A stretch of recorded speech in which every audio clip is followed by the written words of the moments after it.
much pride do you take in your ability to go up and get a ball like you did in the middle of practice today, especially you're not a 6'4", 6'5" receiver? Highly proud. Pride, a lot of pride in it. But I just feel like wherever the ball is, I have the opportunity to get it. So he's throwing it to me for a reason because he trusts me. So I have to make that play for him, regardless of where the ball is. Darnell, where do you think the offense is right now? We're better than we were in OTAs. With just knowing the plays wise and formations wise, we're not really thinking as much on it. We're just looking at the defense and reacting more so of just like, all right, where do we have to line up, the alignment, all that. So it's definitely an increase from OTAs. Just being consistently understanding how coverages and things go off of our plays, and just thinking just how the coaches think.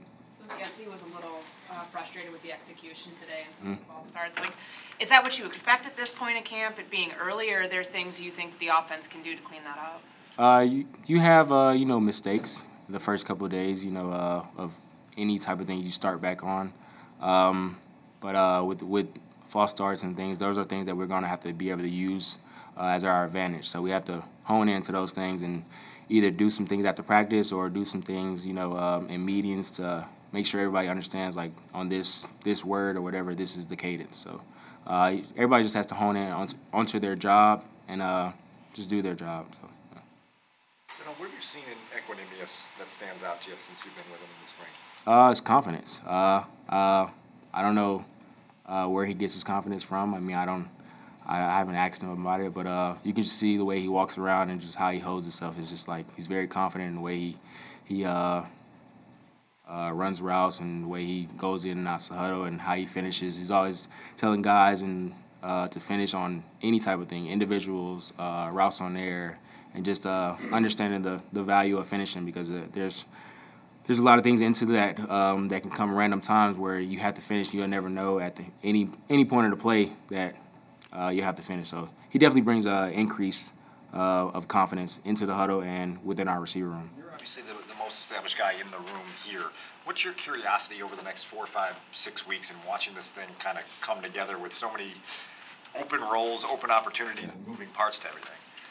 For the receiver room? Yeah. I feel like everybody, if they, just extremely work. I'm going to take another, not risk, but a task, like, help everybody out. Like, I know I can't just do everything on my own. I have to be able to have help around the field. I need these guys that I can trust, the guys that Justin can trust, and that can help out in the offense as a whole. So if everybody is, working, we can't do anything but get better. So. Darnell, how quickly did you pick up this system? At what point did it become like you were fluent? I wouldn't say I'm fluid yet. Like, I'm still, have things where, like, I think, like, hold on, what is this? And then I have to go. Like, I'm not all the way there, but I picked it up faster than some guys, but I'm not there yet. Yeah.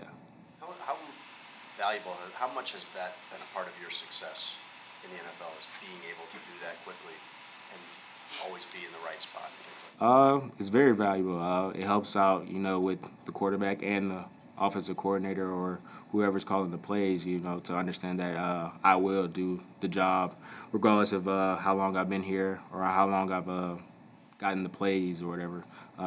Just understanding that at any point in time, if there's needing somebody that needs help and they're on the side with me, that I'll at least do my job and help them do their job as well. So.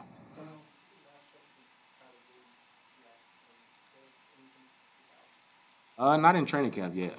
In OTAs, for sure. But in OTAs, yeah, he's patient, he's confident, and he understands that he has good feet and quick feet. He trusts his feet as well. He sometimes doesn't give much hands-on. When you have a guy that touches a lot, he doesn't trust his feet. And Kyler's a guy that trusts his feet for sure. I imagine you're focused on your position, your role, but what about the concept of Getsy's offense do you like that really kind of signals that things are going to be better and work out and just that make it easier for you or for anybody in this offense? Just the flow and just how things echo off of each other. Like I said before, I won't get into schemes and telling our plays or whatnot, but he definitely it's an extreme thing just to look at and value and just understand like these things will if we do these things correctly, this play will pop. So it's just all about a progression throughout the game and throughout the plays as well. So. You said that this system's not meant to make somebody better than they are. I think sometimes when new offenses get installed, people think it's automatically going to make one player turn into something else. Like, how do you feel it can still, in spite of that, like it benefits the players in this team? I think it benefits for the everybody on the field wise. So you don't have to have this one guy that's just outstanding player that you have to just hone in and just look at him for defensive wise. You have to look at him, but because the plays they kind of like if you want to eye in onto that guy, you're making a mistake because this other guy is open. So it helps out with other guys if you want to eyeball on one guy. So. Last year, you and Justin had to kind of work overtime to get that connection developed as he became the starter. Have you sensed the different elements of chemistry, not only with you and Justin, but with Justin and the other receivers, and how that's kind of grown throughout this offseason and into this camp? Yeah, true.